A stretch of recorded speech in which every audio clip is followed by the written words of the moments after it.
നിങ്ങളൻ കണ്ണുകൾ ചുഴന്നെടുക്കൂ, നിങ്ങളീ നാവിന്റെ വേരറുക്കൂ, നിങ്ങളൻ കർണ പടമധ്യഭാഗത്ത് കൂടത്തിനാലൊന്നാഞ്ഞടിക്കൂ, ആർത്തിരമ്പുന്ന പ്രതിഷേധക്കടലിനെ തല്ലിയൊതുക്കുവാൻ നോക്കിടണ്ട.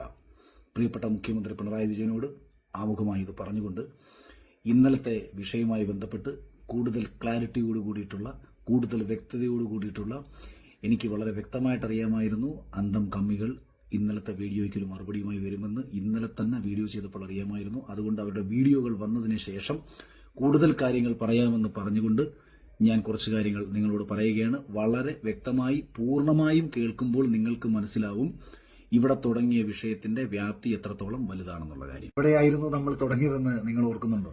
മുഖ്യമന്ത്രിയുടെ ദുരിതാശ്വാസ നിധിയിലേക്ക് വ്യക്തിപരമായി ഞാൻ സംഭാവന ചെയ്യില്ല എന്നും പകരം 3 വീടുകൾ വെച്ച് കൊടുക്കാമെന്ന് പറഞ്ഞുകൊണ്ട് ഞാൻ എഴുതിയ ഒരു പോസ്റ്റിനെ തുടർന്ന് ഉണ്ടായിട്ടുള്ള കോലാഹലങ്ങളാണ് ഇന്ന് ഇവിടെ കഴിഞ്ഞ ദിവസത്തെ KSFE ലാപ്ടോപ്പ് വിഷയവുമായി എത്തി നിൽക്കുന്നതെന്ന് ആലോചിക്കുക.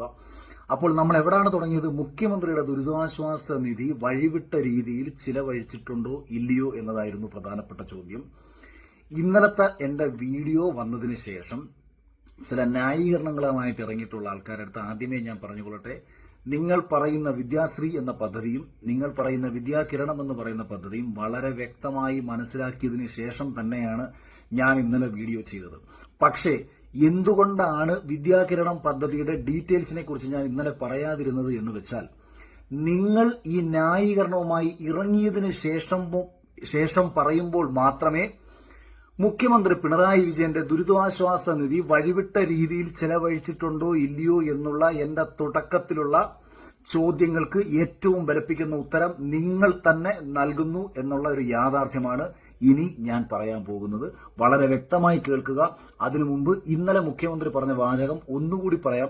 എന്തുകൊണ്ടാണ് വിദ്യാകിരണം പദ്ധതിയുടെ കാര്യത്തിലേക്ക് ഞാൻ കടക്കാതിരുന്നത് എന്നുള്ളതിന്റെ കാരണം ഇന്നലത്തെ മുഖ്യമന്ത്രിയുടെ തന്നെ പത്രസമ്മേളനത്തിന്റെ വരികളെ മാത്രം അടർത്തിയെടുത്തിട്ടാണ് ഞാൻ സംസാരിച്ചത്. ഈ തുക കോവിഡ് കാലത്ത് സാമ്പത്തികമായി പിന്നോക്കം നിൽക്കുന്ന വിദ്യാർത്ഥികൾക്ക് പഠനാവശ്യത്തിനായി ലാപ്ടോപ്പ് വാങ്ങാൻ KSFEക്ക് നൽകിയ തുകയാണ്. കുടുംബശ്രീ പ്രവർത്തകരുടെ വിദ്യാർത്ഥികളായ മക്കൾക്ക് ലാപ്ടോപ്പ് വാങ്ങാനുള്ള വിദ്യാശ്രീ പദ്ധതിയും വിദ്യാകിരണം പദ്ധതിയും സംയോജിപ്പിച്ച് സർക്കാർ 81,43,00,000 രൂപ KSFEക്ക് നൽകി. ഇതുവഴി ആകെ 47,673 വിദ്യാർത്ഥികൾക്ക് ലാപ്ടോപ്പുകൾ ആ ഘട്ടത്തിൽ നൽകാനുമായി. ഇതാണ് വസ്തുത. നമ്മുടെ മുഖ്യമന്ത്രി എന്താ പറഞ്ഞു നിർത്തിയത്? ഇതാണ് വസ്തുത. 47,693 കുട്ടികൾക്ക് കുടുംബശ്രീ വഴിയുള്ള വിദ്യാശ്രീ പദ്ധതിയുമായി സംയോജിപ്പിച്ചുകൊണ്ട് ഗവൺമെന്റ് വിദ്യാകിരണം പദ്ധതിയും വിദ്യാശ്രീ പദ്ധതിയും കൂടെ സംയോജിപ്പിച്ചുകൊണ്ട് KSFEക്ക് 47,000 ലാപ്ടോപ്പുകൾ വാങ്ങാൻ വേണ്ടിയിട്ട് ഗവൺമെന്റ് 81,81.43 കോടി രൂപ നൽകി എന്ന് തന്നെയല്ലേ മുഖ്യമന്ത്രി പിണറായി വിജയൻ പത്രസമ്മേളനത്തിൽ പറഞ്ഞത്? അല്ലാതെ വിദ്യാശ്രീ എന്നത് മറ്റൊരു പദ്ധതിയാണെന്നും വിദ്യാശ്രീ പദ്ധതി വഴി കൊടുത്തേക്കുന്ന ലാപ്ടോപ്പുകൾക്ക് മാത്രമേ തിരിച്ചടവുണ്ട് എന്നും വിദ്യാകിരണം പദ്ധതി വഴി സർക്കാർ സൗജന്യമായിട്ടാണ് ലാപ്ടോപ്പ് കൊടുത്തത് എന്നുള്ള സഖാക്കന്മാരുടെ ന്യായീകരണ വീഡിയോയിൽ പറഞ്ഞിരിക്കുന്നത് പോലെയാണോ മുഖ്യമന്ത്രി പത്രസമ്മേളനത്തിൽ നമ്മളോട് പറഞ്ഞത്? മുഖ്യമന്ത്രി പറഞ്ഞത് ഒരിക്കൽ കൂടി നിങ്ങൾ കേട്ടു നോക്കുക. വിദ്യാശ്രീ പദ്ധതിയും വിദ്യാകിരണം പദ്ധതിയും കൂടെ സംയോജിപ്പിച്ചുകൊണ്ട് 47,693 ലാപ്ടോപ്പ് കൊടുത്തു എന്ന് പറഞ്ഞാൽ ഒരു സാധാരണക്കാരൻ എന്ന നിലയിൽ ഒരു കോമൺ സെൻസ് ഉള്ള ഏതൊരാളും എങ്ങനെ വിചാരിക്കണം? വിദ്യാകിരണം പദ്ധതി വഴിയും ചിലപ്പം ഒരു 10,000-20,000 ലാപ്ടോപ്പ് കൊടുത്തിട്ടുണ്ടായിരിക്കും, വിദ്യാശ്രീ പദ്ധതി വഴിയും ലാപ്ടോപ്പ് കൊടുത്തിട്ടുണ്ടായിരിക്കും. ഇതിന്റെ രണ്ടിന്റെയും തുക ഗവൺമെന്റ് തന്നെ KSFEക്ക് കൊടുത്തതാണെന്നല്ലേ വിചാരിക്കത്തുള്ളൂ. അതുകൊണ്ടാണ് ഞാൻ KSFEയുടെ മാനേജിംഗ് ഡയറക്ടറെ ഇന്നലെ വിളിച്ച് സംസാരിച്ചതും മാനേജിംഗ് ഡയറക്ടർ PA എന്നോട് വിദ്യാശ്രീ പദ്ധതിക്ക് ഗവൺമെന്റ് പണമൊന്നും നൽകിയിരുന്നില്ല എന്ന് പറഞ്ഞതും. പിന്നീട് ഞാൻ ഇതിനെക്കുറിച്ച് വിശദമായി പഠിച്ചു. ഇനി അങ്ങോട്ട് പറയുന്ന കാര്യങ്ങൾ പ്രിയപ്പെട്ട പ്രതിപക്ഷ നേതാക്കന്മാരെ, പ്രിയപ്പെട്ട മുഖ്യധാര മാധ്യമങ്ങളെ, നിങ്ങൾ വളരെ കൃത്യമായിട്ട് മനസ്സിലാക്കിയിട്ട് ഈ വിഷയത്തിൽ ഉള്ള സത്യാവസ്ഥ പുറത്തു കൊണ്ടുവരാൻ ശ്രമിക്കണം. കാരണം ഞാൻ വെറും ഒരു സാധാ പൗരനാണ്, എനിക്ക് ഒരുപാട് ലിമിറ്റേഷൻസ് ഉള്ള ഒരാളുമാണ്. അപ്പൊ ഇനി അങ്ങോട്ട് നിങ്ങൾക്ക് ഞാൻ പറഞ്ഞു തരാൻ പോകുന്നത് എന്താണ് വിദ്യാശ്രീ പദ്ധതി, എന്താണ് വിദ്യാകിരണം പദ്ധതി, എങ്ങനെയാണ് മുഖ്യമന്ത്രിയുടെ ദുരിതാശ്വാസ നിധി വളരെ ബുദ്ധിപരമായി ജനങ്ങളെ പറ്റിച്ച് ഇവർ വെട്ടിച്ചത് എന്നുള്ളതിന്റെ കാര്യങ്ങൾ കൂടിയാണ് ഇനി അങ്ങോട്ടുള്ള കാര്യങ്ങൾ ഞാൻ പറയാൻ പോകുന്നത്. അതിൽ വിദ്യാശ്രീ പദ്ധതി, എന്തുകൊണ്ടാണ് വിദ്യാശ്രീ പദ്ധതി തുടങ്ങിയത് എന്നുള്ളതിനെ കുറിച്ച് നമുക്കൊന്ന് ചിന്തിച്ചാൽ, KSFEയുടെ ഒരു വലിയ കച്ചവട ബുദ്ധിയാണ് ഈ വിദ്യാശ്രീ പദ്ധതിക്ക് പിന്നിൽ. അതായത് കോവിഡ് സമയത്ത് കുട്ടികൾക്ക് പഠന ഉപകരണങ്ങൾ ലഭ്യമാകണം, ഡിജിറ്റൽ പഠന ഉപകരണങ്ങൾ ലഭ്യമാകണം. ഞാനുമൊക്കെ അക്കാലത്ത് മൊബൈൽ ഫോണുകൾ വാങ്ങി നൽകിയിട്ടുള്ള ഒരാൾ കൂടിയാണ്. നിരവധി ആൾക്കാർ വാങ്ങി നൽകിയിട്ടുമുണ്ട്. ഈ സമയത്താണ് KSFEയുടെ കച്ചവട ബുദ്ധി ഉദിക്കുന്നത്. വളരെ ബുദ്ധിപരമായി സാധാരണക്കാർക്കിടയിലേക്ക് ലാപ്ടോപ്പുകൾ കൊടുത്തുകൊണ്ട് പണം പിന്നീട് നൽകാമെന്ന് പറഞ്ഞാൽ ഈ സ്കീമിലേക്ക് സാധാരണക്കാരായ ജനങ്ങളെ വളരെ എളുപ്പത്തിൽ എത്തിക്കാൻ കഴിയുമെന്ന് മനസ്സിലാക്കിയ KSFE അധികൃതർ കുടുംബശ്രീയുമായി ചേർന്നുകൊണ്ട്, ഈ കുടുംബശ്രീയിലും ഈ തൊഴിലുറപ്പിലുമൊക്കെ ഏറ്റവും കൂടുതലുള്ളത് ഇടതുപക്ഷത്തിന്റെ അനുഭാവികളും ഇടതുപക്ഷത്തിന്റെ പ്രവർത്തകരുമാണ് ഏറ്റവും കൂടുതലുള്ളത്. അതുകൊണ്ട് തന്നെ ഈ പാവങ്ങളെ എന്തെങ്കിലുമൊക്കെ ഗിമ്മിക്ക് പറഞ്ഞ് പറ്റിക്കുക എന്നത് തന്നെയായിരുന്നു ഇവരുടെ ആദ്യത്തെ നയം. അതായത് 5,18,498 അപേക്ഷകളാണ് വിദ്യാശ്രീ എന്ന് പറയുന്ന പദ്ധതി KSFE കുടുംബശ്രീയുമായി ചേർന്ന് പ്രഖ്യാപിച്ചപ്പോൾ ഇവർക്ക് ലഭിച്ചത് എന്നാലോചിക്കണം. 5,18,498 ലാപ്ടോപ്പുകൾ ഒരുമിച്ച് പർച്ചേസ് ചെയ്യാൻ കഴിഞ്ഞാൽ, അതായത് നിങ്ങൾ ഏതൊരു ഇലക്ട്രോണിക്സ് ഡിസ്ട്രിബ്യൂട്ടറോടും പോയി നിങ്ങൾ ചോദിച്ചു നോക്കൂ, കുറഞ്ഞത് 100 പർച്ചേസിന് 100 പ്രോഡക്റ്റുകൾ ഒരുമിച്ച് പർച്ചേസ് ചെയ്യുകയും ലിക്വിഡായിട്ട് പൈസ കൊടുക്കുകയും ചെയ്താൽ ഒരു 50% താഴെ ഇത് ലഭിക്കുകയും, ഇപ്പൊ ആലിബാബ എന്ന് പറയുന്ന സൈറ്റിൽ നിന്ന് നിങ്ങൾ ഓർഡർ ചെയ്താൽ, ഇപ്പൊ 100 ഫോൺ ഓർഡർ ചെയ്ത് കഴിഞ്ഞാൽ അതിന്റെ ഒരു 60% റിഡക്ഷനിൽ നിങ്ങൾക്ക് ഫോണുകൾ ലഭിക്കും. അപ്പൊ KSFEയുടെ ബുദ്ധി ആലോചിക്കണം. ഇത്രയും അപേക്ഷ വരുന്നു എന്ന് കണ്ട ഘട്ടത്തിൽ ഇത്രയും ലാപ്ടോപ്പുകൾ മേടിച്ചു കൊടുത്താൽ ഒരു ലാപ്ടോപ്പിന്റെ പുറത്ത് 10,000 രൂപയുടെ ഒരു ലാഭം KSFEയിലേക്ക് വളരെ എളുപ്പത്തിൽ എത്തിക്കാൻ കഴിയും. പക്ഷെ മാസം പൈസ അടച്ചവർ തീർത്തോളും, പതുക്കെ അത് കിട്ടത്തുള്ളൂ. പക്ഷേ മിനിമം 10,000 രൂപയുടെ ഒരു ലാഭം ഒരു ലാപ്ടോപ്പിൽ ഇവർക്ക് പറ്റും. കാരണം 20,000 രൂപ വില വരുന്ന ഒരു ലാപ്ടോപ്പ് പുല്ലുപോലെ 10,000 രൂപയ്ക്ക് കൊടുക്കാൻ കമ്പനികൾ തയ്യാറാവും. അപ്പോ ചുരുക്കത്തിൽ 5 ലക്ഷം ഇൻറ്റു 10,000 എന്ന് പറഞ്ഞാൽ ഏതാണ് എത്തിക്കാനുള്ള ഒരു തന്ത്രമായിരുന്നു. പക്ഷെ ഇത് പാളിപ്പോയി. കാരണം ഇത്രയും ലാപ്ടോപ്പുകൾ കൊടുക്കത്തക്ക രീതിയിൽ ഒരു കമ്പനികളും അന്ന് അത്രയും മാനുഫാക്ചേഴ്സ് ഇല്ലായിരുന്നു. അങ്ങനെ ഈ പദ്ധതി പതിയെ നീണ്ടുപോയി. കാര്യം സമയത്ത് ലാപ്ടോപ്പുകൾ കൊടുക്കാൻ കഴിയാതെ പദ്ധതി നീണ്ടുപോയി. അവസാനം സ്കൂൾ തുറന്ന സമയത്തോടുകൂടി പലർക്കും ലാപ്ടോപ്പുകൾ കൊടുക്കുക. അതിൽ കൊക്കോണിക്സ് എന്ന് പറയുന്ന കമ്പനിയുടെ തട്ടിക്കൂട്ട് ലാപ്ടോപ്പുകളൊക്കെ തന്നെ എടുത്ത് ഒരാഴ്ച കഴിഞ്ഞപ്പോൾ തന്നെ നശിച്ചപ്പോഴത്തേക്കും കൊടുത്ത ലാപ്ടോപ്പുകൾ കംപ്ലൈന്റ് ആയി എന്ന് പറഞ്ഞുകൊണ്ട് നിരവധി കുട്ടികൾ രംഗത്തെത്തിയതോടുകൂടി ഇതിന്റെ ആവശ്യക്കാർ കുറഞ്ഞു. 5 ലക്ഷം പേർ അപേക്ഷിച്ചതിൽ വെറും 10,000-ൽ താഴെ ആൾക്കാർ മാത്രമേ ഈ ലാപ്ടോപ്പ് വാങ്ങിയിട്ടുണ്ടായിരുന്നുള്ളൂ. കാശ് കൊടുത്ത് പിന്നീട് കാശ് തിരിച്ചടവിലേക്ക് വെറും 10,000 പേർ മാത്രമേ വാങ്ങിയിരുന്നുള്ളൂ എന്ന ഒരു യാഥാർത്ഥ്യം ആദ്യമേ പറയുന്നു. അങ്ങനെ ഗവൺമെന്റിന്റെ പരാജയപ്പെട്ട ഒരു പദ്ധതിയായിട്ട് വിദ്യാശ്രീ പദ്ധതി മാറി. പക്ഷെ ഇവിടെ സംഭവിച്ചൊരു പ്രശ്നം, ഓർഡർ ചെയ്ത 55,000-ലധികം ലാപ്ടോപ്പുകൾ KSFEയുടെ ഹെഡ് ഓഫീസിൽ വന്ന് ഡംപായി. ഇത് പലതും നശിച്ചു. 4,078ഓളം ലാപ്ടോപ്പുകൾ പൂർണ്ണമായി നശിച്ചു എന്ന് KSFEയുടെ MD തന്നെ റിപ്പോർട്ട് കൊടുത്തു. അപ്പോൾ ഇത് ഗവൺമെന്റിന്റെ ഇതര സ്ഥാപനങ്ങളിലേക്ക് ഈ ലാപ്ടോപ്പുകൾ കൊടുക്കത്തക്ക രീതിയിൽ ഇവർ പല രീതിയിൽ പ്ലാൻ ചെയ്തിരിക്കുന്ന സമയത്താണ് അടുത്ത പദ്ധതിയും കൊണ്ട് ഇവർ വരുന്നത്. പട്ടികജാതി പട്ടികവർഗ കുട്ടികൾക്ക് സൗജന്യമായി ലാപ്ടോപ്പ് കൊടുക്കാൻ വേണ്ടി ഗവൺമെന്റ് ഒരു പദ്ധതി കൊണ്ടുവരുന്നു. സത്യത്തിൽ പട്ടികജാതി പട്ടികവർഗ കുട്ടികളെ സഹായിക്കാൻ വേണ്ടിയാണോ? അല്ല. ഈ നശിച്ചു കിടക്കുന്ന ലാപ്ടോപ്പുകൾ KSFEക്ക് ഒരു അധിക ബാധ്യതയായിരുന്ന സമയത്ത് KSFEയെ രക്ഷിക്കാൻ വേണ്ടിയിട്ട് പാവപ്പെട്ട കുട്ടികൾക്ക് നശിച്ച് നാറാണക്കല്ലടിച്ച് കിടക്കുന്ന ഈ ലാപ്ടോപ്പുകൾ കൊടുത്തുകൊണ്ട് ഒരേ സമയം തന്നെ ദുരിതാശ്വാസ നിധിയിലേക്ക് ജനങ്ങൾ അറിഞ്ഞ് കൈയഴിച്ച് സഹായിച്ച തുക ഒരു കാരണവശാലും ഇത്തരം ഒരു കാര്യങ്ങൾക്ക് ഉപയോഗിക്കാൻ പറ്റില്ല എന്നിരിക്കെ കോവിഡിന് ശേഷം, അതായത് സ്കൂളുകൾ തുറന്നതിന് ശേഷമാണ് ഈ പദ്ധതിയുടെ ഗുണഭോക്താക്കളായിട്ട് SC ST വിഭാഗത്തിലുള്ള കുട്ടികൾക്ക് ഈ ലാപ്ടോപ്പുകൾ വിതരണം ചെയ്യുന്നത്. ഇതിലെനിക്കൊരു സംശയം കൂടിയുണ്ട്. ഞാൻ കൈറ്റിന്റെ ചെയർമാനെ പല പ്രാവശ്യം വിളിച്ചിട്ടുണ്ടായിരുന്നു.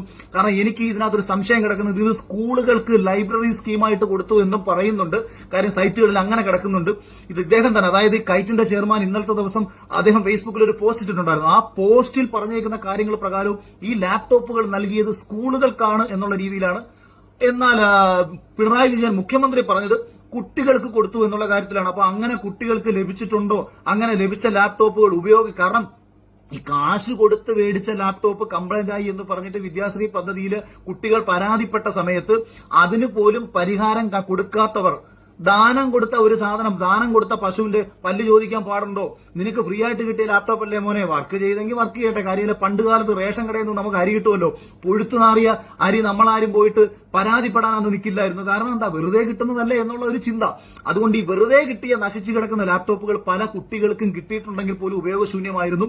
കുട്ടികളുടെ പേരും പറഞ്ഞ്, പാവങ്ങളുടെ പേരും പറഞ്ഞ് ദുരിതാശ്വാസ നിധിയെ മറ്റു രീതിയിൽ, വഴിവിട്ട രീതിയിൽ ചെലവഴിച്ചു എന്നതിന്റെ വളരെ വ്യക്തമായ തെളിഞ്ഞ ഉദാഹരണമാണ് KSFEയിൽ കെട്ടിക്കിടന്ന ഈ ലാപ്ടോപ്പുകൾ 81.43 കോടി രൂപ കൊടുത്ത് പർച്ചേസ് ചെയ്തത്. എന്തടിസ്ഥാനത്തിലാണ് മുഖ്യമന്ത്രിയുടെ ദുരിതാശ്വാസ നിധി എടുത്തു വെച്ചിട്ട് KSFEക്കാർ കാണിച്ച ഒരു അഴിമതി? അതായത് നിങ്ങൾ ആലോചിക്കണം, 18,000 രൂപയ്ക്കാണ് ഒരു ലാപ്ടോപ്പ് പർച്ചേസ് ചെയ്തത്. 2 GB റാമും, 4 GB റാമും 128 GB റോം മെമ്മറിയുമുള്ള ഒരു ലാപ്ടോപ്പ്, കോർ പ്രോസസറുള്ള ഒരു ലാപ്ടോപ്പ് ഇന്ന് വിപണിയിൽ ലഭ്യമാകുന്ന വില നിങ്ങൾ ആലോചിക്കണം. അതായത് ഞാൻ തന്നെ രാവിലെ ആമസോണിലും ഫ്ലിപ്കാർട്ടിലും ഒക്കെ കയറി നോക്കിയപ്പോഴത്തേക്ക് 19,000-നും 20,000-നും ഒക്കെ തന്നെ 8 GB റാമും 256 GB മെമ്മറിയുമുള്ള ലാപ്ടോപ്പുകൾ ആമസോണിൽ നിന്ന് ലഭ്യമാകുമെന്നിരിക്കെ 55,000 ലാപ്ടോപ്പുകൾ ഒരുമിച്ച് പർച്ചേസ് ചെയ്ത KSFEക്ക് ഇത് 10,000 രൂപയ്ക്കെങ്കിലും ലഭിക്കണം. 10,000 രൂപയ്ക്കെങ്കിലും ഇവർക്ക് ഇത് ലഭിക്കണം. ഞാൻ ഈ പറഞ്ഞത് ഒരു വളരെ നേരിയ ലാഭസാധ്യതകൾ മാത്രമാണ്. അതായത് 55,000 ലാപ്ടോപ്പുകൾ ഒരുമിച്ച് പർച്ചേസ് ചെയ്താൽ 20,000 രൂപ MRP വരുന്ന ഒരു ലാപ്ടോപ്പ് 10,000 രൂപയ്ക്കെങ്കിലും ലഭിക്കണമെന്ന് പറഞ്ഞത് ഒരു നേരിയ കണക്കാണ്. ഞാൻ വെറുതെ ആലിബാബ സൈറ്റിൽ കയറി നോക്കിയിട്ട് OnePlus എന്ന് പറയുന്ന ഒരു ഫോണിന് ഒരു ഫോൺ മേടിക്കുമ്പോൾ 71,000 രൂപയും 100 ഫോണായിട്ട് നമ്മൾ ഓർഡർ ചെയ്ത് കഴിഞ്ഞാൽ 52,000 രൂപയ്ക്കും തരുമെന്നുള്ളതിന്റെ സ്ക്രീൻഷോട്ട് കൂടി ഞാനിവിടെ പങ്കുവെക്കുകയാണ്. അതായത് ഒരു സൈറ്റിൽ നിന്ന് മേടിച്ചാൽ പോലും 25,000 രൂപയുടെ ലാഭം 100 എണ്ണം മേടിക്കുമ്പോൾ കിട്ടുമ്പോൾ ഒരു കമ്പനി ടെൻഡർ എടുത്ത് ഇത്രയും ഹ്യൂജ് സപ്ലൈ ചെയ്യുമ്പോൾ എത്രത്തോളം ലാഭമുണ്ടാകും? പക്ഷേ ഈ ലാഭം ഒന്നും തന്നെ ജനങ്ങൾക്ക് കൊടുക്കാതെ ഇതിന്റെ പൂർണ്ണമായും ഈ തുകയ്ക്ക് ജനങ്ങൾക്ക് കൊടുത്തുകൊണ്ട് വെറും സബ്സിഡിയുടെ ഒരു ചെറിയ ലാഭം മാത്രമാണ് ഇവർ ചെയ്യുന്നത്. തുച്ഛമായ പൈസ ഇല്ല. നമ്മുടെ ബിരിയാണി കൊടുത്തിട്ട് എല്ലിൻ കഷ്ണം നീ എടുത്തോ, ബിരിയാണി നമ്മൾ തിന്നിട്ട് എല്ലിൻ കഷ്ണം നീ എടുത്തോ എന്ന് പറയുന്ന ഒരു കൊച്ചുടായ്പായിരുന്നു KSFE ഇതിന്റെ പിന്നിൽ കളിക്കാനുണ്ടായ പ്രധാനപ്പെട്ട കാരണം. KSFEയിലെ പൈസ എടുത്ത് KSFEയിലെ ഉദ്യോഗസ്ഥന്മാര് ലാപ്ടോപ്പ് കച്ചവടത്തിന് ഇറങ്ങി. ആ ബുദ്ധി പൊട്ടിപ്പോയി, ആ ബിസിനസ് പൊളിഞ്ഞുപോയി. നമ്മുടെ ഒരു വിഷയമല്ല. KSFEക്ക് കുറച്ച് നഷ്ടം വന്നാൽ ഇൻഡിവിജ്വലി നമ്മളെ ബാധിക്കുന്ന വിഷയമല്ല, നമ്മൾ ആ വിഷയം വിടും. പക്ഷെ സംസ്ഥാന സർക്കാരിന് ഒരു മഹത്തായ ഒരു പദ്ധതി കൊണ്ടുവരാൻ ഒരു തീരുമാനമെടുത്തപ്പോൾ മുഖ്യമന്ത്രിയുടെ ദുരിതാശ്വാസ നിധിയിൽ നിന്ന് തന്നെ എടുക്കണം. വേറെ ഒരു ഗതിയും പരഗതിയും ഇല്ലാത്തൊരു സർക്കാർ ആയതുകൊണ്ട് വിദേശത്ത് കഷ്ടപ്പെടുന്ന പാവങ്ങളും പ്രളയം വന്ന സമയത്ത് സഹായിക്കാൻ കുടുക്ക പൊട്ടിച്ചും ആടിനെ വിറ്റും അല്ലാതെയൊക്കെ കൊടുത്തിട്ടുള്ള കുറെ പാവങ്ങൾ കൊണ്ടിട്ട് മുഖ്യമന്ത്രിയെ വിശ്വസിച്ച് മുഖ്യമന്ത്രിയുടെ ദുരിതാശ്വാസത്തിന് കൊടുത്ത പൈസ ഉണ്ടല്ലോ, ഈ പൈസ എടുത്തു വെച്ച് ഗവൺമെന്റിന് തെരഞ്ഞെടുപ്പ് വരുന്നതിന് തൊട്ടുമുമ്പ് ഒരു വലിയ ഗിമ്മിക്ക് കാണിച്ച് പാവപ്പെട്ട കുട്ടികൾക്ക് ലാപ്ടോപ്പ് കൊടുക്കാൻ ഒരു പദ്ധതി കൊണ്ടുവന്നാലും ഞാൻ എതിർക്കത്തില്ല, ഒരു പ്രശ്നവുമില്ല. നിങ്ങൾ കൊടുത്തോളൂ. പാവപ്പെട്ട കുട്ടികൾക്ക് സൗജന്യമായിട്ട് ലാപ്ടോപ്പ് കൊടുക്കാൻ വേണ്ടിയല്ലേ മുഖ്യമന്ത്രിയുടെ ദുരിതാശ്വാസ നിധിയിൽ നിന്ന് പൈസ എടുക്കുന്നത്. പക്ഷേ അതിനൊരു ടെൻഡർ വിളിക്കാമായിരുന്നല്ലോ. ഈ പറയുന്ന സകല ലാപ്ടോപ്പ് നിർമ്മാതാക്കളെടുത്തും അവർ നിങ്ങൾക്കൊരു ലെറ്റർ തരും. ആ ലെറ്ററിന്റെ അടിസ്ഥാനത്തിൽ വിപണിയിൽ 30,000 രൂപയ്ക്ക് ലഭ്യമാക്കുന്ന ഇത്ര സ്പെസിഫിക്കേഷനുള്ള ഈ ലാപ്ടോപ്പ് ഞങ്ങൾ 15,000 രൂപയ്ക്ക് സർക്കാരിന് തരും. കാര്യം 50,000-ലധികം ലാപ്ടോപ്പ് ഹ്യൂജ് ഓർഡറാണ് വരുന്നത്. കമ്പനിയെ സംബന്ധിച്ച് വലിയ ഒരു ലാഭമുള്ള ഒരു സാഹചര്യം കൂടിയാണ് ഇത്രയും ബൾക്ക് പർച്ചേസ് ഗവൺമെന്റ് ചെയ്യുമ്പോൾ. അപ്പൊ ഗവൺമെന്റ് കമ്പനികളിൽ നിന്ന് ടെൻഡർ ക്ഷണിച്ച് ലാപ്ടോപ്പ് പർച്ചേസ് ചെയ്യാതെ, അതായത് ഒരേ സമയം ചതിച്ചത് കുട്ടികളെ കൂടിയാണ്. പുതിയ ലാപ്ടോപ്പുകൾ കുട്ടികൾക്ക് കൊടുക്കാതെ നേരത്തെ KSFE മേടിച്ച് പാളിപ്പോയി നശിച്ച് നാറാണക്കല്ലടിച്ച് കിടക്കുന്ന ലാപ്ടോപ്പുകൾ KSFEയെ കനപ്പിക്കാൻ വേണ്ടിയിട്ട്, KSFE എന്നാണോ ഈ അജ്മൽ ബിസ്മിയുടെയും ഐജിയുടെയും ഓക്സിജന്റെ ഒക്കെ പണി തുടങ്ങിയത്? KSFEക്ക് ഇപ്പൊ ഇലക്ട്രോണിക് സാധനങ്ങൾ കച്ചവടം വന്ന KSFEയുടെ പരിപാടി അല്ല. എന്തടിസ്ഥാനത്തിലാണ് ഈ KSFEക്ക് ദുരിതാശ്വാസ നിധിയിൽ നിന്ന് പൈസ കൊടുക്കേണ്ട കാര്യം?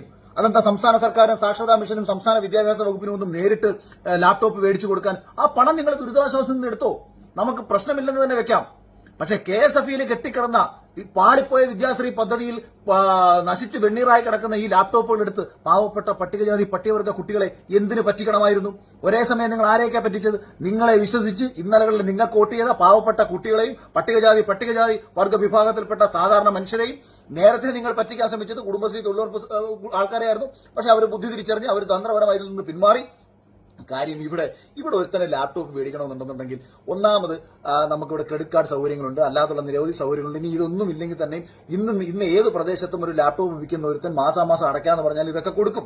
അതുകൊണ്ട് 20,000 25,000 രൂപയുടെ ഒരു കാര്യത്തിൽ ഇന്ന് കേരളത്തിലെ ജനതയ്ക്ക് ഒരു ലാപ്ടോപ്പ് മേടിക്കാൻ വേണ്ടിയിട്ട് ഒരു വലിയ കനപ്പിയൊന്നും KSFE കനപ്പിക്കേണ്ട കാര്യമൊന്നുമില്ല. KSFEക്ക് ഒരു കച്ചവടം ചെയ്യാനുള്ള ബുദ്ധി അതങ്ങ് പൊളിഞ്ഞടങ്ങിയില്ലാതായി.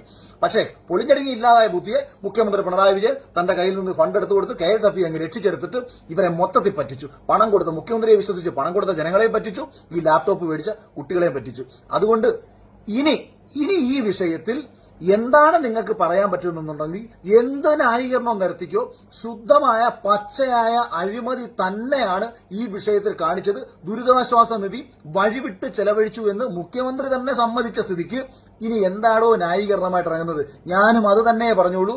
അതുകൊണ്ടായിരുന്നു മുഖ്യമന്ത്രിയുടെ ദുരിതാശ്വാസ നിധിയിലേക്ക് പണം കൊടുക്കുന്നില്ല എന്നുള്ള എന്റെ ചിന്ത വരാനുണ്ടായ മറുപടി. കാരണം മുഖ്യമന്ത്രിയുടെ മകൾക്കെതിരെ ഇത്രയും ആരോപണങ്ങൾ വന്നപ്പോഴും മറ്റു നിരവധി ആരോപണങ്ങൾ വന്നപ്പോഴും ഒരക്ഷരം മിണ്ടാതെ മാറിപ്പോയ പിണറായി വിജയൻ പേടിച്ച് വരേണ്ട പത്രസമ്മേളനത്തിൽ ഈ വിഷയത്തിൽ മറുപടി പറഞ്ഞപ്പോൾ ഒരു പ്രോത്സാഹന സമ്മാനമായിട്ട് 1 ലക്ഷം രൂപ ഞാൻ കൊടുത്തതാണ്.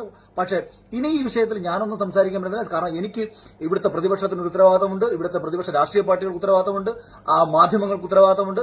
ഈ വിഷയം വേണമെങ്കിൽ നിങ്ങൾക്ക് ചോദ്യം ചെയ്യാം, ചർച്ച ചെയ്യാം. ജനങ്ങളെ പറ്റിച്ച് എത്ര കാലം ഇവന്മാർ ജീവിക്കുന്നുണ്ടെങ്കിൽ അത്രയും കാലം ജീവിച്ചോട്ടെ. ഒരുപാട് കാലം വിഡ്ഢികളാക്കപ്പെടാതെ പ്രിയപ്പെട്ട പാർട്ടി പ്രവർത്തകരെ, നിങ്ങളൊരല്പം കൂടെ ബോധത്തോട് ചിന്തിക്കൂ. നിങ്ങളുടെ നന്മയ്ക്കും കൂടി വേണ്ടിയിട്ടാണ് ഈ പറഞ്ഞത്. Thank you. ഇത്രയും കാലം പിന്തുണച്ച എല്ലാവർക്കും 1000 നന്ദിയും സ്നേഹവും അറിയിക്കുകയാണ്. ഇനി ഈ വിഷയത്തിൽ പരമാവധി വീഡിയോയുടെ ആവശ്യമില്ല എന്ന് വിശ്വസിക്കുന്നു. എല്ലാവർക്കും 1000 നന്ദി, സ്നേഹം.